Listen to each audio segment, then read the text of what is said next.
Swayam Prabha. Digital India. Educated India.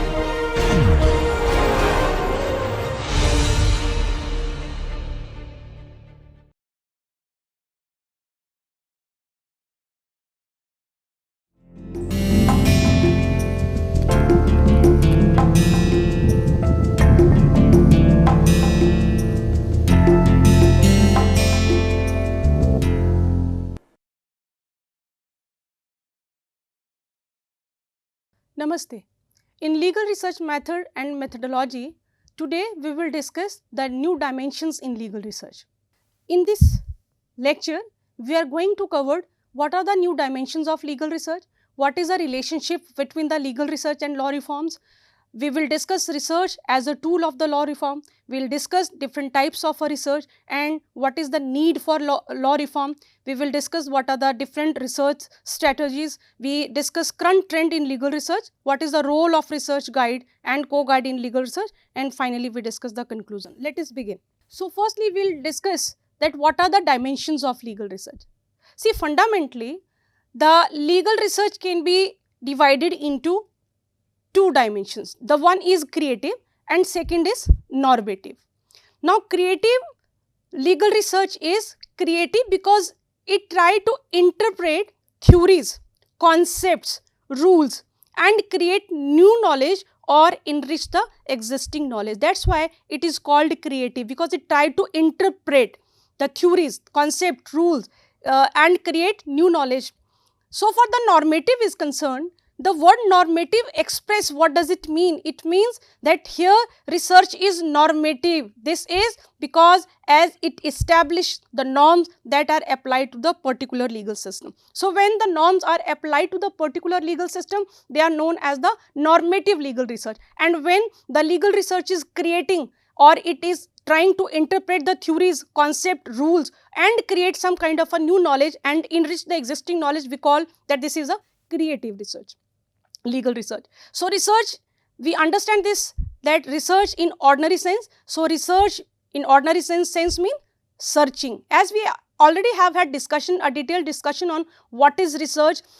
So, in ordinary sense, research means searching into a matter carefully and closely.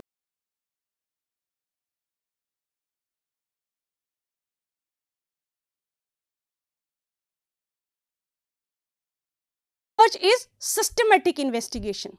This research is systematic investigation of existing facts or existing knowledge or resulting into any matter with the object of finding some truth or investigating what are the flaws, what are the reason behind any particular social issue or problem.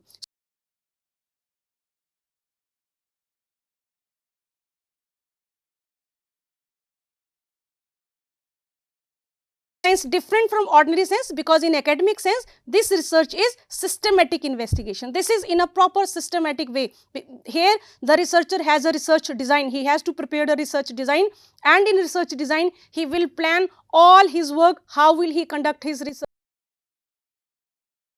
He has a full plan that who will be the sample of his research, how much data he want to be collect for his research, what will be the tool for his research. So, that is why in academic sense the research is known as a systematic investigation. Now, there are certain points which we need to be understand about the research, that research is re-examining of the previous theories, re-examining, and that is why, because it is re-examining, that is why this is research. It is research. Here re-examining again in a systematic way, investigation has been done to know the previous theory, doctrines and with changing dimensions of the society, which amount to be research. So, re-examining of previous theories with changing dimension of the society, it amount to be research. Now, here research means that the researcher or investigator try to find out some findings on the basis of the opinion or ideas or the information provided to him by the people or his sample in the study. So, legal research basically it create a nexus or it create a relationship a thread between law and society. As we all are from the law background and we know that law is for the society, law should be dynamic. If law is not dynamic, if it is static, the society will kick it out. And therefore, the legal research try to connect the research, and therefore the legal research try to connect the law with society and how the law it react in society in different contexts. This is the basic idea behind the legal research in law. And then research also try to bring about the perfection in law. Perfection in law means, for example, if the Domestic Violence Act of 2005 it was enacted, and now the researcher he want to understand that whether the act is perfect with the objective which has been laid down in this act. If not, then he further try to find out that what are the flaws or what are the problems in the existing law, and then he might be come with findings and he might be come with some suggestions to bring some changes in the existing law. So reformers have said that over the years that the law ought to be simple, intelligible, certain, well arranged, adequate, indexed and put into physical form. That's why to arrange it in a adequate indexed manner, to arrange it in a proper manner and to make it for the betterment of the society, the legal research is very, very important. And then legal research is the basic foundation for the reformation of the legal system. It is the very, very important for the reformation of a legal system. For example, the criminal justice system can be best served if it is reformed after useful and meaningful research. So, just to bring some changes or the positive changes in the criminal justice system, the researcher has to do some research, come with some findings that how we can reform the criminal justice system in India, what kind of changes it requires, and then we can make our criminal justice system better for victim and also create some new laws for helping the accused to. Research is helpful in the reformation of a legal system. For example, the criminal justice system can be best served if it is reformed after useful and meaningful research. Now, legal research, as we said, that it is connect between the law and society, that how the law it react in different contexts. So, legal research give emphasis on the wide legal knowledge of the social relationship. It means that the legal knowledge and the social relationship, they both are the two sides of the same coin.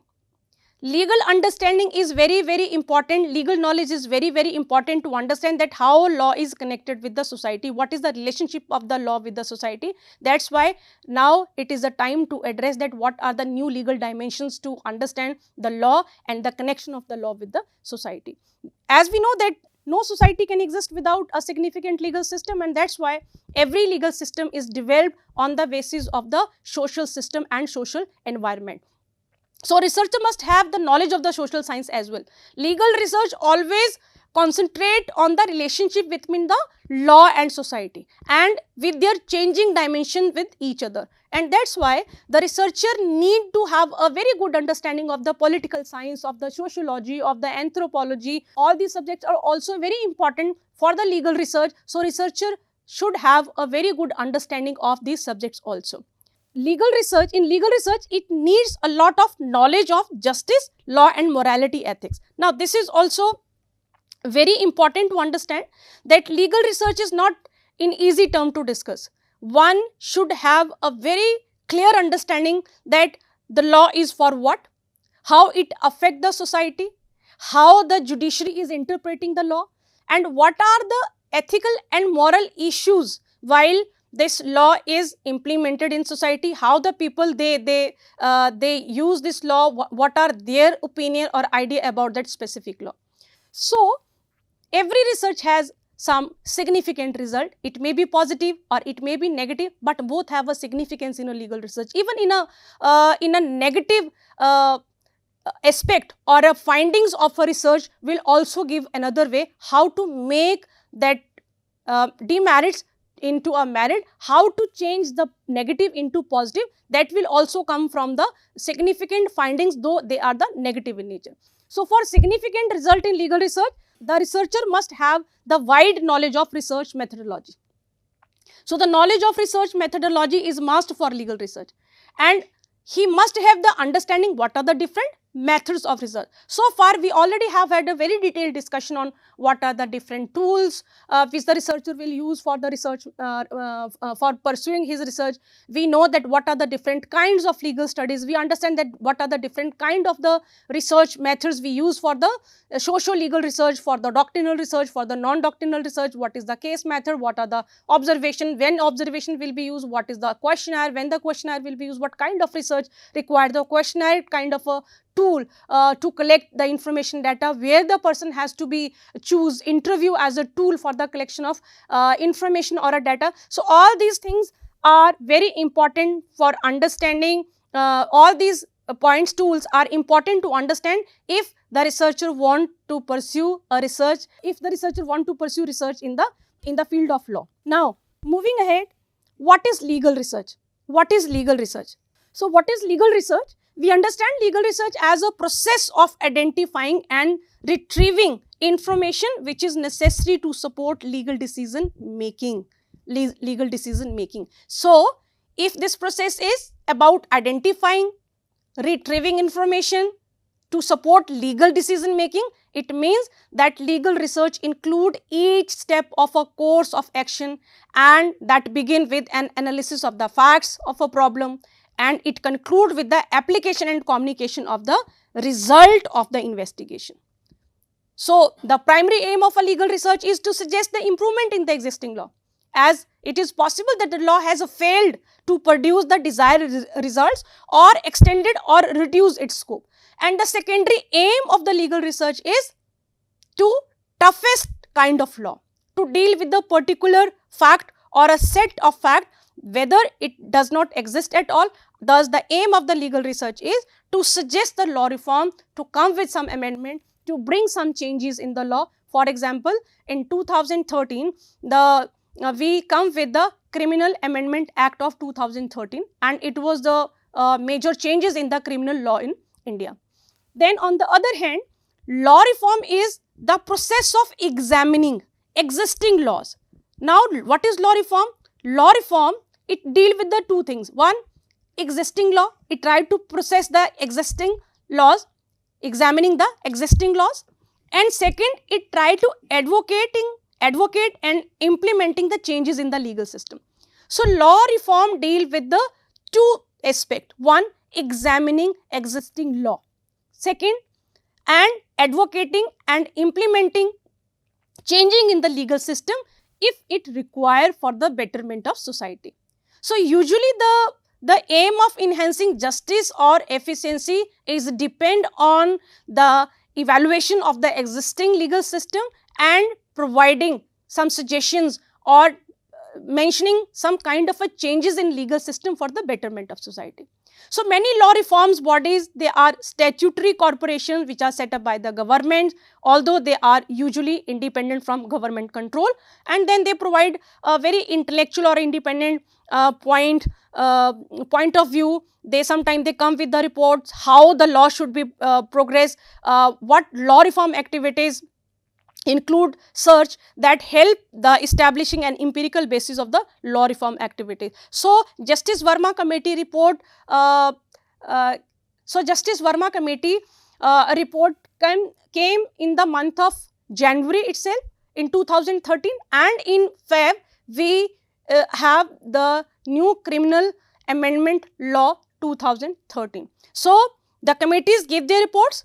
They suggest that what kind of a law reform activity should be, that what kind of a law reform is required, and then on the basis of that, the governments come with the new laws, or they might bring some amendment or a changes in the law. So, we can say that legal research and law reforms are intimately connected, and law reforms and reforms in law cannot take place without legal research. Now, let us understand why the research is a tool of a law reform. Why research is a tool of a law reform. So, the function of a legal research in law reform is bit different from its function in journal. Because research for the purpose of writing a book or preparing a thesis or an article has no other objective except an exploration in depth of the position on the particular topic of research. So, its principle ends in arriving at a certain conclusion on the relevant aspects of the subject. But the proposal for reforms are no doubt occasionally found at the end of the study paper. But they would not be the solo objectives of writing a research paper. So, one can even describe these proposals as a byproduct of the research undertaken. So, when the research is undertaken as a part of the process of law reform, it is undertaken with the definite end, namely making suggestions for improvement in the law on the concrete and easily identifiable matters and the formulation of those proposals in the precise terms. Now, see what types of research need for the law reforms. You can see broadly we have classified this into 4 categories: doctrinal research, socio-legal research, ethical research method or approach, and then statistical research method or approach. Now, further this doctrinal research is classified under the head of analytical research, historical research and comparative research. And now, though we already have had a detailed discussion on the different types of research, but to understand that how these different type of research will actually needed for the law of reform, we need to go back and see their relevance in the law reform. So, doctrinal research, this is the very first step in law reform projects, and the doctrinal research help the researcher team to understand what is the current state of law. What is the current state of law? So, doctrinal research has its own relevance in any law reform because it gives a basic understanding the background of the law or the legislation in hand, and that is why it provide a present situation of the law. Sometime this research is referred to as a black letter legal research. Why so? Because this involve only the working on law reform projects, thoroughly researching the existing law on the topic under review. So, in the common law system, this will involve the careful analysis, both the relevant case laws together with the detailed consideration of the relevant statute law. So, what does it mean? It means that while using the doctrinal research, the researcher has to see what is the statute or the legislation in the current scenario, how it comes into existence, what are the objectives of this legislation, and with the current need of the society, what kind of a changes are required in that legislation or law. So, review of the law is also frequently offered on account of the history of how the branch of law was developed, and this often reveal the differences, sometimes the inconsistencies in judicial approach toward the particular topic that frequently lies on the heart of the legal complexities. So, this review of law, they are often published either in the form of consultation papers. Reviews of laws, they published either in the form of consultation paper, sometimes as a research paper, and sometimes they are also seen in authoritative statements of law under consideration. So, in addition to researching the case law, the statutes of the jurisdiction in which the law reform body is situated, law reform project team will also frequently undertake the comparative law research into the law on the topic in some other country. For example, if the research team is working on the inheritance rights of the woman in India, then to understand that what is the position of the woman's inheritance right in some other Asian country, South Asian country. So, in this way, sometime for the purpose of law reform, the researcher, they also do the comparative study of the two statutes to make the statute better, to improve the law for the betterment of that particular sect or a section of society whose interest is addressed in that particular research. Now, moving ahead, what is this analytical research? As we already have had a very detailed discussion, but how the analytical research is helpful in the law reform, that is the discussion we have for today. So analytical research is very convenient phrase, analytical. Researcher is supposed to be analyzed, and it is used to describe research that aims. Now what is the aim of this analytical research? To explore. So exploration of what is the existing law is. Now it emphasizes only on the present situation of law. It is not about that how the law comes into existence, what was the background of the law. No, it simply emphasizes more and more on the exploration of what is the law existing, what the existing law is. So analytical legal research indicate the use of already available facts, information to critically study the situation. What does it mean? It means that this analytical research for the law reform try to analyze the whole range of facts and information critically, and then on the basis of this analytical research will inform that what kind of reform consist of statute law. So this research would mainly mean locating the relevant statutes. So analytical method is most important and it is widely used in legal research. So the analysis involve explanation of the cause and effect of a complex phenomena. So it actually established cause and effect relationship between the subject concerned and the law existing. So because all the laws, they are written in very abstract form, in general terms by their nature. So it is researcher or the judges, they are asked to apply these general rules to concrete factual circumstances, for which they apply logic and common sense to analyze and interpret the words of law. So analytical research is applied to dissect the term of a provision and draw inferences from them, and then further apply to the conclusion to resolve any legal question. Now further is the historical research. Now see, what is historical research? Historical, and what is the use of historical research so far the law reform is concerned? Historical approach look at the evolution and development of a particular system of law, particular system of rules, to provide useful contextual background and a detailed understanding of a certain legal discipline, both for the researcher and the ultimate reader. So historical approach examine the relationship. Now what is the purpose of this historical approach? It try to examine relationship between law and the event. So when the relationship between the law and the event is examined, they show that how the law has been used at different time for different purpose, and how it connect with the interests and classes, political ends and social movements. So if the researcher want to discuss the reforms in some specific area or in some specific law related to some specific class, he has to be go through the historical approach. He has to examine the historical approach or the historical legal history of that particular law, and on the basis of that he is able to establish the relationship between the law and the event, and on the basis of that he can recommend some kind of a changes or reforming that particular law.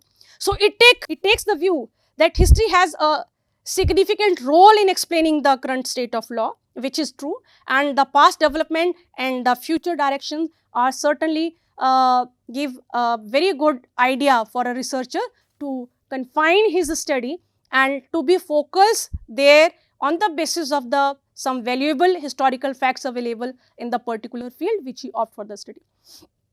Now let us take an example of historical research.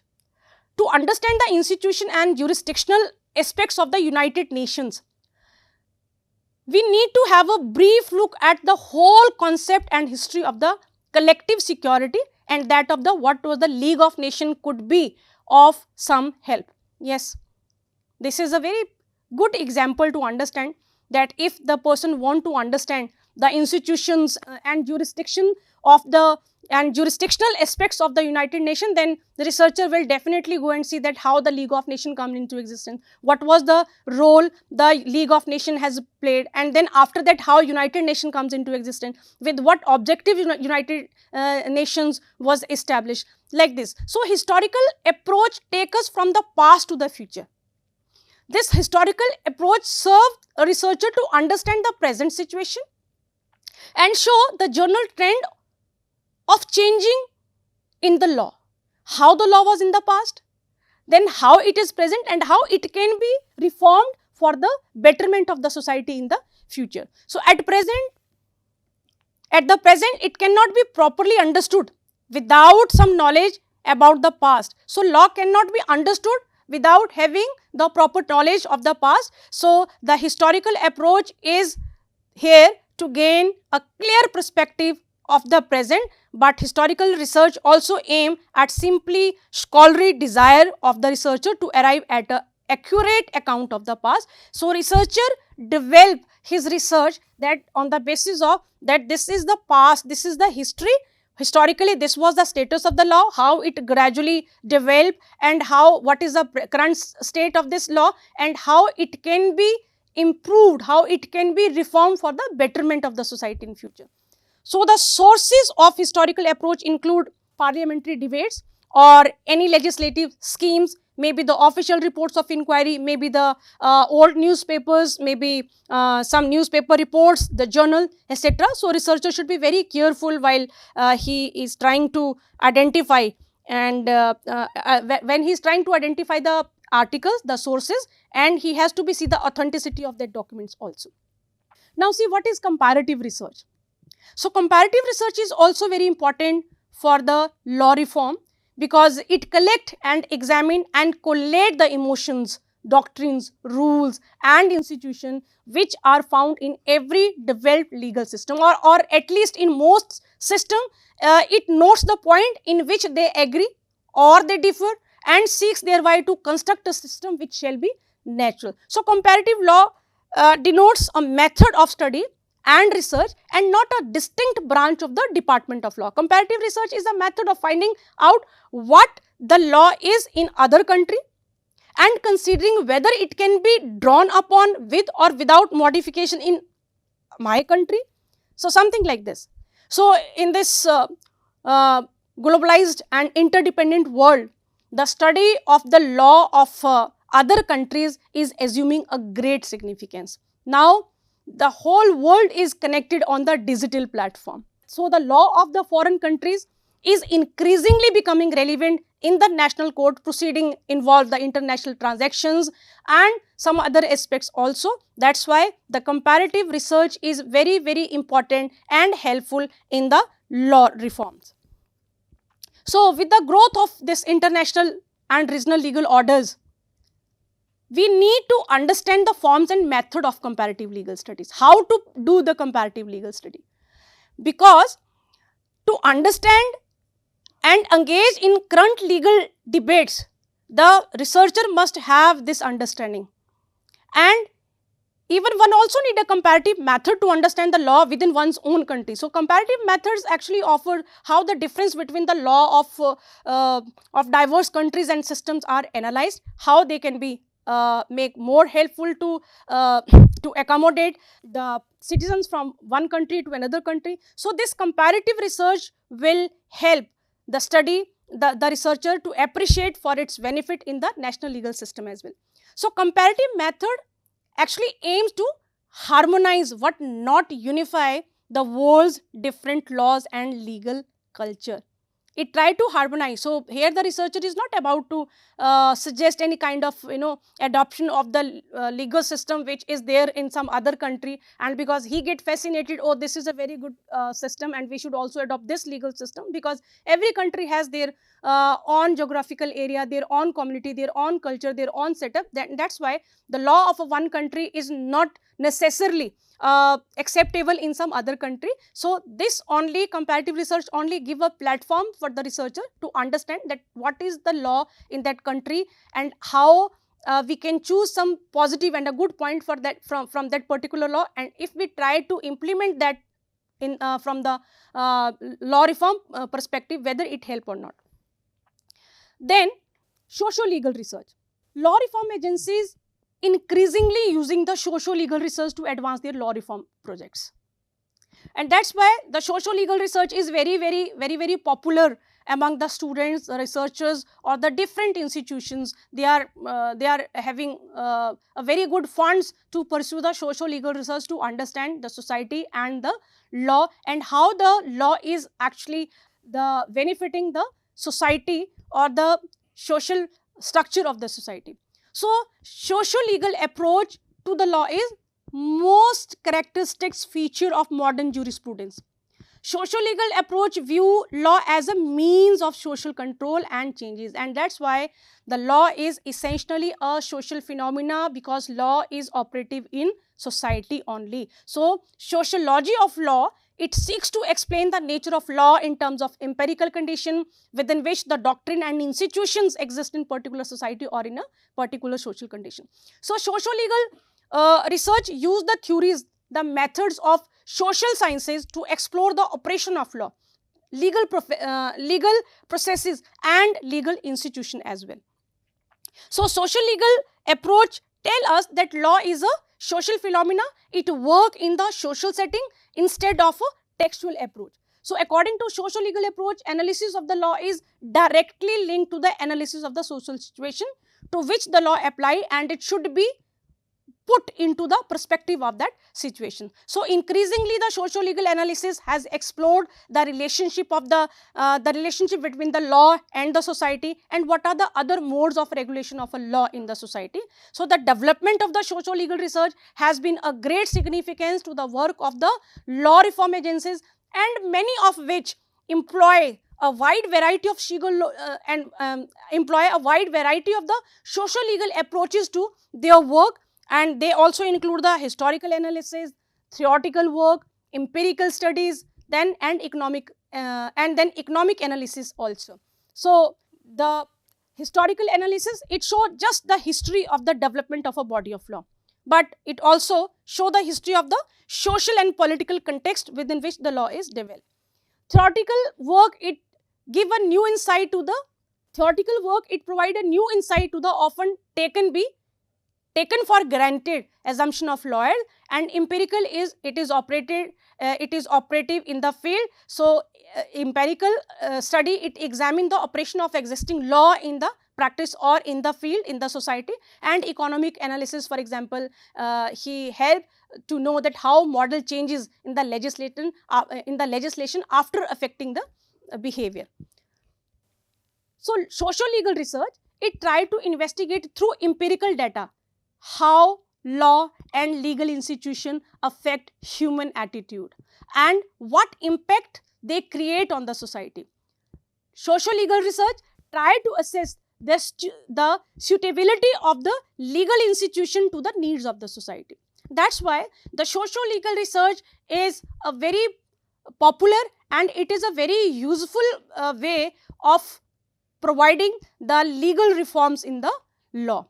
So it aims to understand the phenomena, the legal and the social phenomena, whereas the main concern of the traditional approach to jurisprudence is to undertake analytical linguistic studies, and in that way the socio-legal research become a very important tool to understand. So using the law as an instrument of government policy requires understanding the socio-economic context in which the law works and what effect are likely to happen. So in socio-legal research, law is considered one of the social policy tools. So socio-legal research is social policy tool which help in the reforming of law. Now what is the composition? So the socio-legal research is comprised by the following elements you can see on your screen. The socio-legal research, it undertake theoretical and empirical analysis of the nature of law and its relationship in society and the state. So what the socio-legal research is, how the socio-legal research is used? It is used while undertaking the theoretical and empirical analysis. So it is the combination. So this is a combination of theoretical plus empirical analysis. And this combination of theoretical and empirical analysis, it further help to understand the relationship of the society and the state. In context of rapidly changing world, what is the expectation of the society, and how much law has to be reformed, or it need to be replaced or changed in context of the changing world or in context of the changing situations. So analyze when the socio-legal research, the another key element of it, the analysis. Now socio-legal research try to analyze both historical and contemporary law. The social, political and economical factors which are leading to the development of a law are also analyzed by the socio-legal research. So when a person try to examine the operation of the law in formal context, for example the courts, for example in the informal context, or for example the law office, then the socio-legal research is very, very helpful in that context. Then next is the ethical research method or approach. Ethical research. Though we have not discussed this type of research when we discuss. So ethical research method or approach.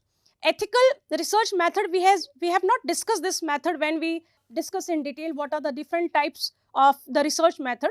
Let us know today that how this ethical research method help in the law reforms. Ethics means the system of moral principles and the rules of conduct. So this is considered as a science of morals. Now what is the relevance of this science of morals in the law reform? So because ethics deal with the rules not as they are or have been, but as they ought to be. And that's why the law, because it is a science of just and unjust, and the law should be live in honesty. So the Roman thinker Alpine says that law is a science of just and unjust. And his concept of a law is to live honesty, to injure no one, and to give every man his due. What he said? According to Alpine, the law is a science of just and unjust. So he said law is science of just and unjust, and the concept of law is first to live with honesty, then no one should be injured, and then to give every man his due. Now all these terms, they are ethical in nature. They talk about the moral science. So law originally initiated as a method of controlling the human conduct with the help of ideal laws or reforms which establish what is the right. So rightness, justice and order in society. This is the initially the objective with which the law was established in the society. So ethical legal research is a study of relationship of ethics which are accepted by the society and legal laws for present days. And it can be taken by the researcher and reforms are suggested to make the society better. So ethical research method are also very important in this contemporary time to suggest some reforms in the law and to incline the interest of the individual or in the society or the community how they should behave. So law is also must and it also ought to be. So the ethical research method help to suggest what law should be so that it create a better environment for the society. So there are some laws which are contrary to the moral accepted by the society. So researcher can study the effect of those legal provisions and give suggestion to the improvement of those laws. Now statistical research method or approach. So statistical research method or approach, it comprises a socio-legal phenomena. We already have a very detailed we already have had a very detailed discussion on this, that what is the statistical research, how it helps. So the statistical research, it is used where the problem can be expressed in a quantitative terms, because in our previous lecture we discussed the quantitative analysis of the data. So this statistical research method is useful where the problem can be expressed in the quantitative terms, that whether people they are satisfied with the new enacted law or not. Yes, no. So, we can quantify the opinion of the people, their view. So, we can say that statistical research method is also very helpful for the reform of the law.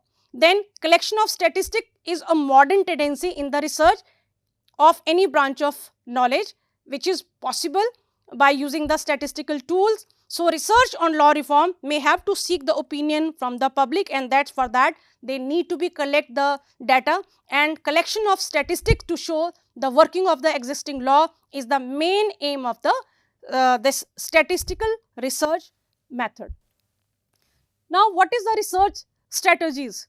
What are the research strategies? What the strategies the researcher has to adopt while pursuing the research? So, what research is needed, and thus what research is needed, and then what research should be commissioned for any given project will naturally depend on the particular project and the term of reference which is relating to that project, and for that research design is very, very important. Research design is very, very important. So, research strategy, it give us a hint that a researcher must already have had that research design, how he want to continue, how he want to initiate his research, from where he want to begin his research. So, research design or research strategies are very, very important, where the work of a law reform agency is focused on the technical issues of law and procedure. Now, this may emphasize more and more on the doctrinal research rather than on a socio-legal research, where the law reform agency is focused on the technical issue of law. So, to sort out, to understand the technical issue of law, they don't need to be go into the field and then collect the data. Then they will definitely emphasize on the doctrinal research rather than the socio-legal research. So, the choice of research strategy will also depend to large context on the philosophy or the mission of that particular law reform agency. What kind of the task they have or the mission they have, they choose to particularly for the law, they choose to continue with. So, the law reform bodies led by those with the socio-legal research interests as well as the doctrinal research interest will be more inclined to value and commission of socio-legal research. So, the research strategy also include that one should adopt.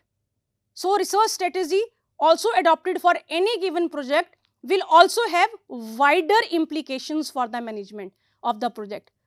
Let us take one example. The consultation process may seek to fill gaps in the knowledge by deliberately engaging with people or other agencies, or maybe group with the special knowledge or experience in the current operation of the law and how it might develop. This is important.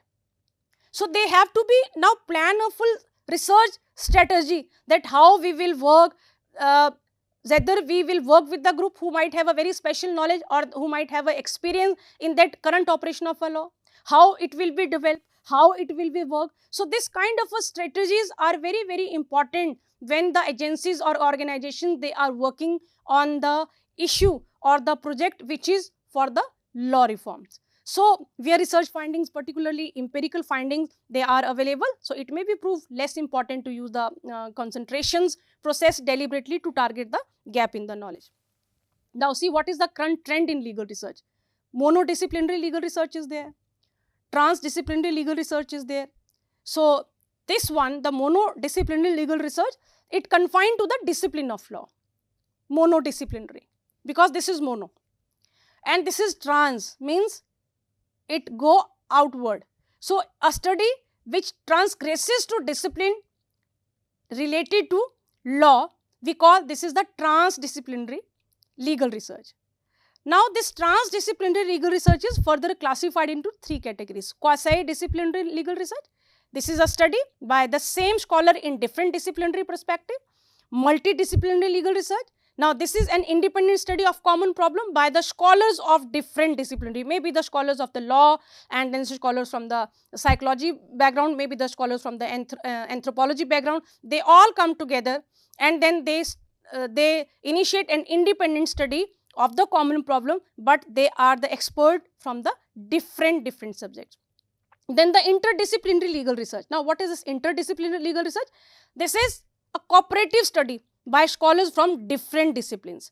This is cooperative. Now, this one multidisciplinary and interdisciplinary, how they differ from each other, this is independent study. But this interdisciplinary is a cooperative study by scholars. So, current trend in legal research, we classified them in the 2 categories, and then the further we classify the transdisciplinary legal research further into the 3 categories.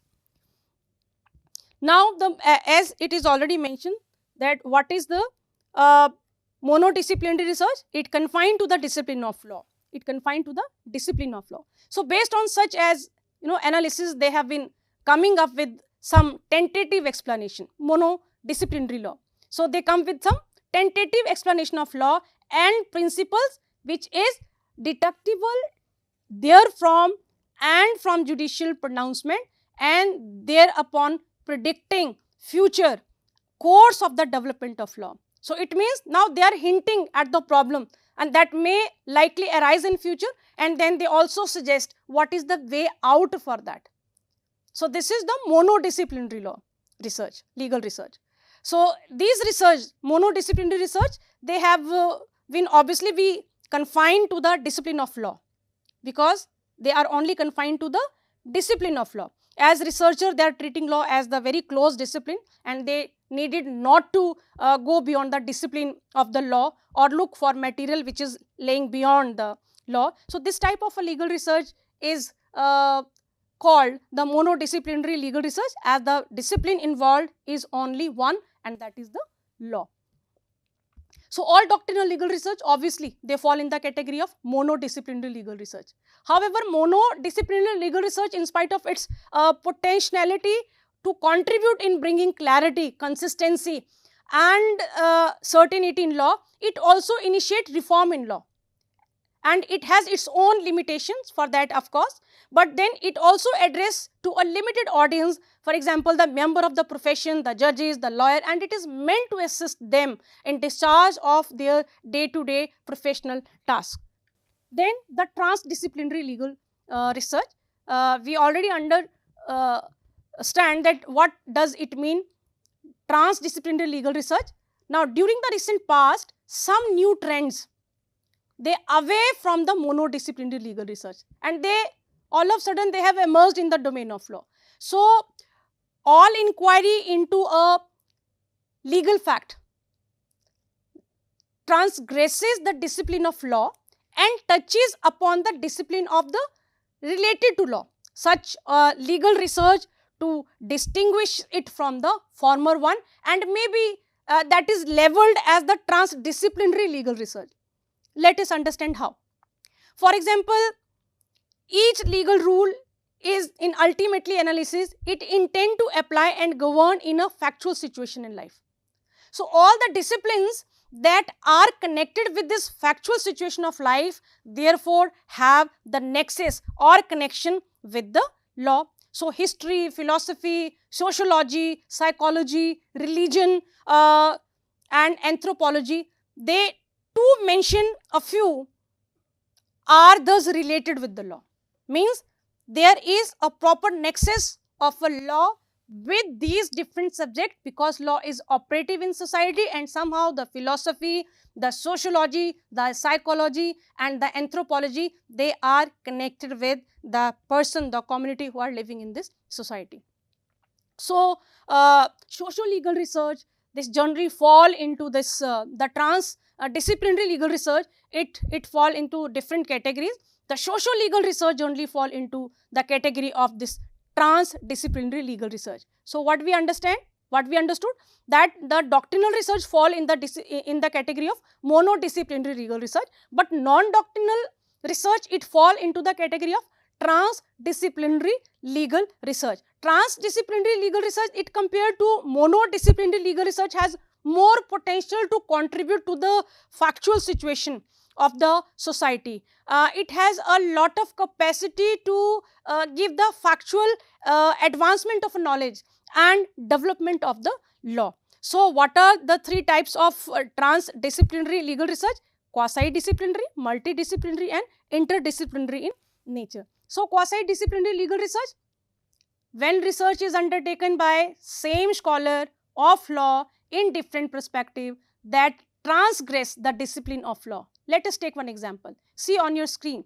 For example, the legal research undertaken by scholar of law well conversant with religious literature, it delves into personal law and highlight niceties of legal issues associated therewith, or writer on taxation law make use of his learning in accountancy, public finance to explain in depth the legal rules which are fall in this category. Quasi-disciplinary legal research.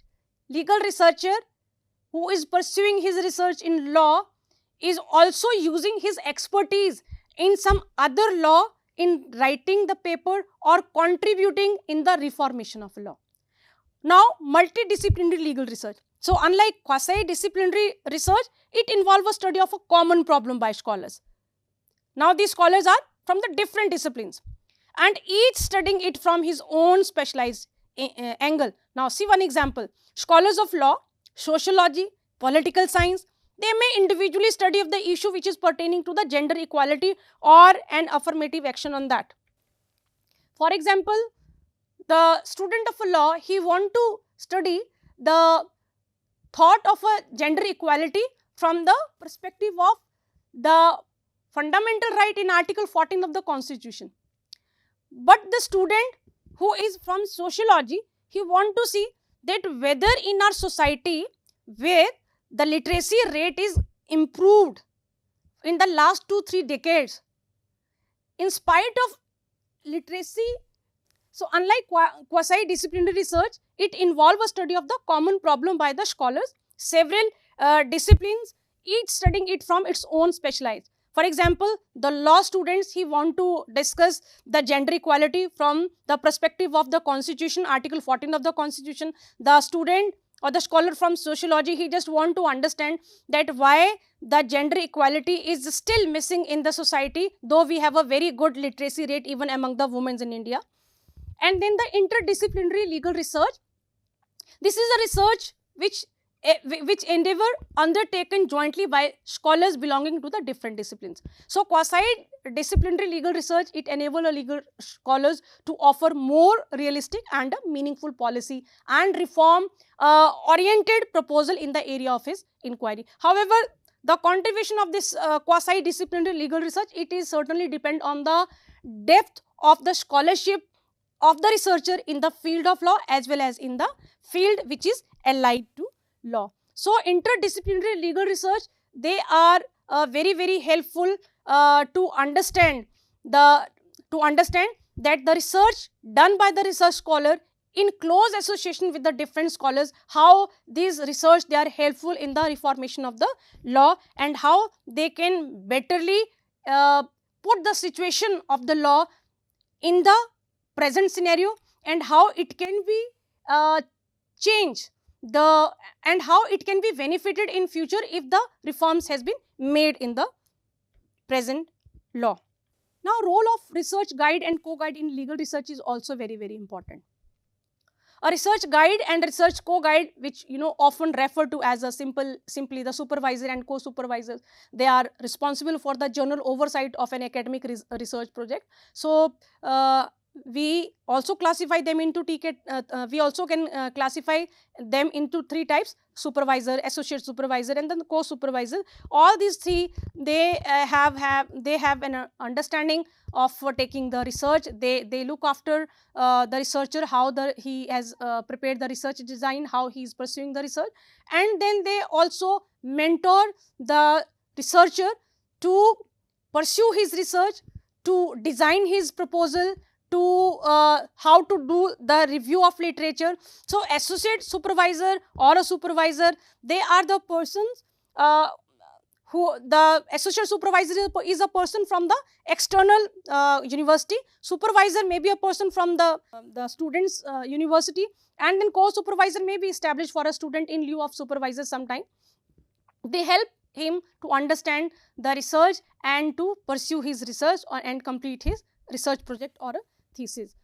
And then we can conclude that we can say that the promise of law reform cannot be delivered without high quality of research. Whatever the law reform's mission is, all law reform projects depend on the insight provided by good research. So both legal research and law reform, they are intimately connected, and law reform in law cannot take place without legal research. Because law and society, they are interconnected with each other. So all the law reform agencies, they accept the central importance of research, and that's why the study of a legal research, understanding of the methods of a legal research, understanding about the tools of a legal research and technique is very, very important to understand the legal research, to understand how to do the legal research and how to write a thesis, how to write a research proposal, how to write a very good research article. Thank you.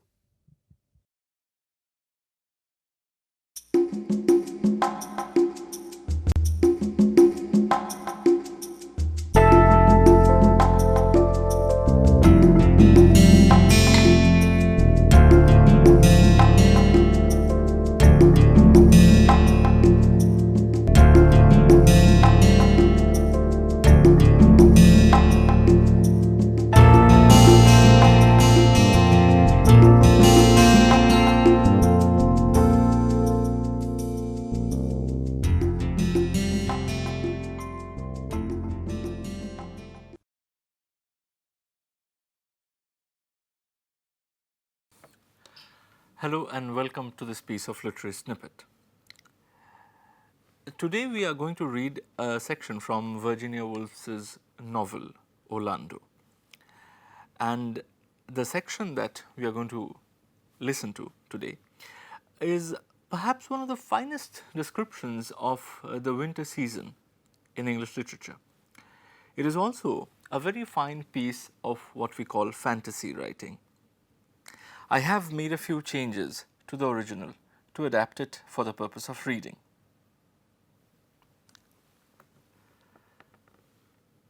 The Great Frost was, historians tell us, the most severe that has ever visited these islands. Birds froze in mid-air and fell like stones to the ground. At Norwich, a young countrywoman started to cross the road in her usual robust health and was seen by the onlookers to turn visibly to powder and be blown in a puff of dust over the roofs. The mortality among sheep and cattle was enormous. Corpses froze and could not be drawn from the sheets. It was no uncommon sight to come upon a whole herd of swine frozen immovable upon the road. The fields were full of shepherds, ploughmen, teams of horses, and little bird-scaring boys, all struck stark in the act of the moment. One with his hand to his nose, another with a bottle to his lips, a third with a stone raised to throw at the ravens, who sat upon the hedge within a yard of him as if they were stuffed birds. The severity of the frost was so extraordinary that a kind of petrification sometimes ensued. It was commonly supposed that the great increase of rocks in some parts of Derbyshire was due to no eruption, for there was no eruptions. Rather, it was supposed that they were due to the solidification of unfortunate wayfarers who had been turned literally to stones where they stood. The church could give little help in the matter, and though some landowners had these relics blessed, the most part preferred to use them either as landmarks, scratching posts for sheep, or when the form of the stone allowed, drinking troughs for cattle, which purpose they serve admirably for the most part to this day.